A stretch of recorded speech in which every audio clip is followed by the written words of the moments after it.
लहान मुलांचे जग निर्मळ असते, त्यांच्यात द्वेष नसतो।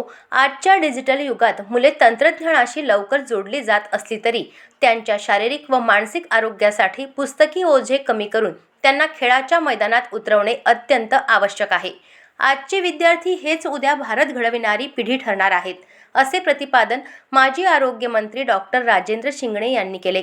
शेंदुरजण येथील संस्कार विद्यामंदिर शाळेचा वार्षिक स्नेह संमेलन सोहळा शुक्रवार 9 जानेवारी रोजी मोठ्या उत्साहात आणि थाटामाटात पार पडला।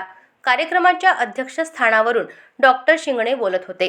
कार्यक्रमाची सुरुवात राष्ट्रमाता जिजाऊ, क्रांतिज्योती सावित्रीबाई फुले आणि छत्रपती शिवाजी महाराज यांच्या प्रतिमेचे पूजन करून करण्यात आले। यावेळी गुणवंत विद्यार्थ्यांचा मान्यवरांच्या हस्ते मेडल देऊन गौरव करण्यात आला।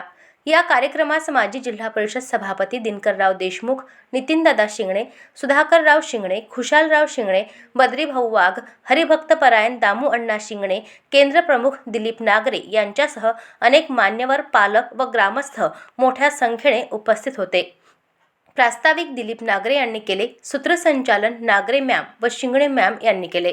कार्यक्रम यशस्वी करण्यासाठी शाळेतील शिक्षक वृंदांनी विशेष परिश्रम घेतले। शेवटी आभार प्रदर्शनाने कार्यक्रमाची सांगता झाली। अशाच महत्त्वपूर्ण बातम्यांच्या अपडेटसाठी अजिंक्य भारत न्यूजच्या पेजला फॉलो करा आणि सबस्क्राइब करा। Thank you for watching.